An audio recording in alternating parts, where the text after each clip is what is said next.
The Suck The Zone! Suck Zone! The Suck Zone! Yeah.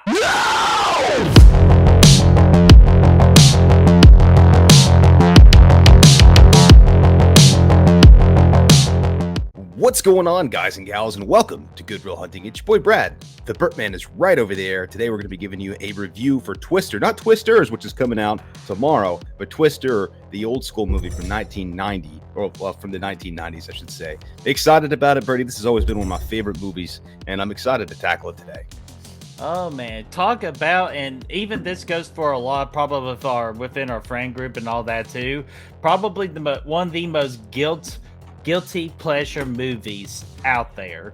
There's not a damn thing guilty about this one. It's full on just. No, I know. Hey, we're in the right mind kind of here, but I was to say, if you ask a lot of people, that's probably what they say. We're gonna hopefully change your mind and tell you why this movie is so freaking incredible, and we will let you know right now. And before that, are you all excited for Twisters? Let us know in that comment section down below. But Brad, let's change the people's mind. Let's blow them away with this review. If there's an appropriate time with your classic phrase of blow me away, this is it. It's a suck. We're sucking. We're not blowing. And nobody needs to have their mind. What's wrong with both?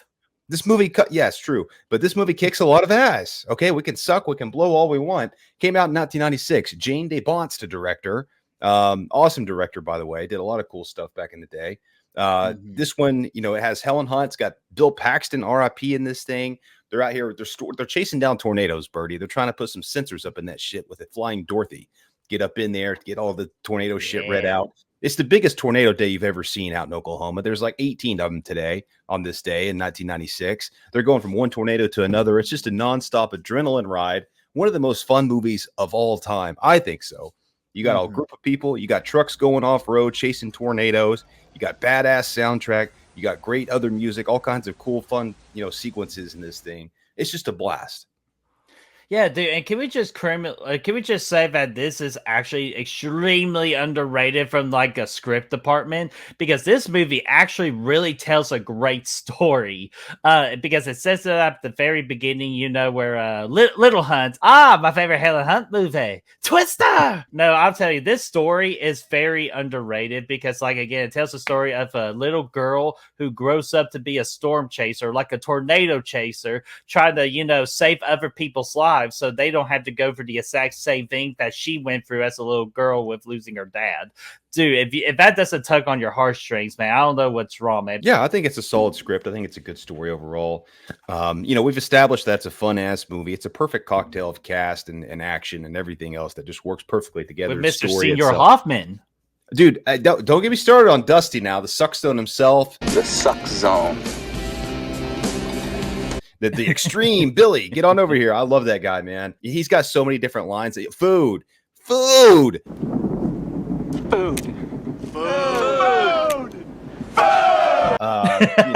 She missed the truck.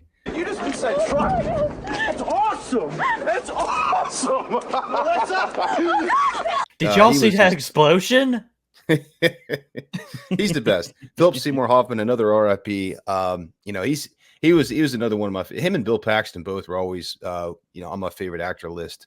And this movie is probably a big reason why I grew up with this thing. Seeing them together in this was great. But I love his character, Philip Seymour, in this thing. He's just got so much life to him. He's out there doing all kinds of crazy shit. He's playing some jams, playing some tunes. He's got fucking, he's drinking down Slurpees on the drive. Like, he's fantastic. Let's go to the man of the hour, the true man of the hour, Bill Paxton, man. After rewatching this movie, this is his like golden performance right here. I feel like he is the most Bill Paxton I've ever seen him, and he does it to perfection with the character that he's given within this movie. Yeah, we got Debris. Debris! Say we have debris! He's just like, he's got all kinds of great like one-liners in this thing, man. I remember they're watching Jonas on the TV when they're at Meg's place or whatever, and he's like, hey, man, turn that thing off. And Bill's like, what a wiener. He's that dude in this movie, man, for sure. He's calm, calm, collected. Actually, that's the same Cal. He's calm, cool, and collected. Although I will say, he had the worst like buckle your seat belt moment in the history of cinema. Helen's like, hey, man, did you lose your nerve or something? He says, buckle your seatbelt. Tighten your seatbelt.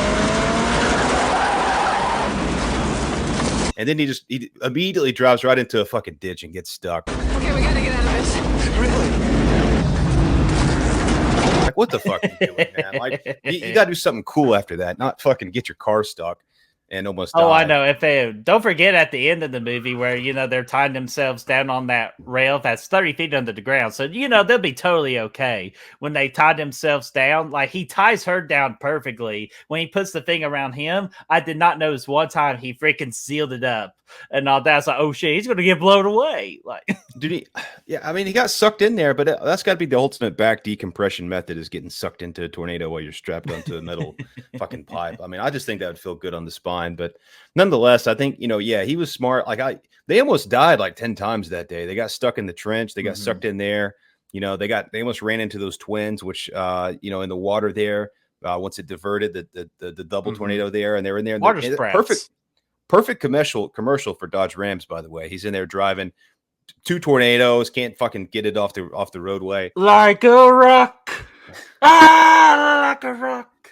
That's Chevrolet, but fuck. Nonetheless. I know I can't get shit right anymore, but let me get the one thing right. Let me redeem myself by talking about, to me, just the true beauty that is Helen Hunt, because my God, wasn't she absolutely beautiful from a look? And of course, she gave one hell of a performance too. And I know Fat Bastard did say my favorite Helen Hunt movie is Twister. How could it not be? Because like Helen Hunt was absolutely also her very best that she's ever been in any other movie than this one. I feel like she was in her element. She played her character great because you feel sympathetic for her, but you also feel happy for her trying to chase down these tornadoes to fix the problem, how to predict tornadoes in the future and to save people's lives. And you just wanted to cheer her on from beginning to end. Yeah, I think this has always been my favorite movie of hers as well. This is really where I was introduced to her. Every time I saw her after this, I just immediately thought back to this movie. It reminded me of Twister every time I saw it. Bill Paxton gives her the most sexual like mic up that you'll ever see when they're driving to that other tornado up on the ridge there, and they're about to use Dorothy 2 or whatever. And he's like, "Hey, let's get you mic'd up," and he's over there just fucking all up in her, like whispering in her ear and stuff. And I'm like, but she held in there. She was kind of like that more down to earth girl, when compared to Melinda or Melissa or whatever her name was. Oh, yes. Thank you. We forgot to talk about freaking Melissa, or most people knowing in the horror community her as Star from The Lost Boys, dude. She got done dirty in this movie, man. Like she gets pulled on this road trip with her fiance, getting married to Bill Paxton. He's just trying to get divorce paperwork signed from Helen Hunt so they can get married. Next thing you know, she's getting shafted off with Dusty. Sucks you up.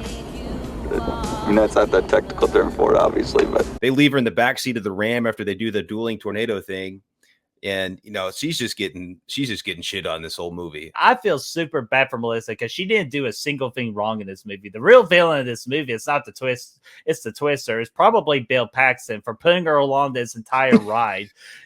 Even though, like, seriously, folks, it's like, come on, like, you just knew that the relationship is there. She's finally noticed it, especially on that radio comm, talking about how Helen Hunt or Joe's dad died in the movie and all that. She's like, yeah, I can't compete with this. I'm screwed. Let's go to the drive-in theater, watch The Shining, have one more good storm. I'm out of here. Which, by the way, that place looks like a perfect Friday night. That drive-in theater, that motel, did you see or whatever. That freaking like that court, like that freaking concession stand with all the freaking menus? Like, holy crap!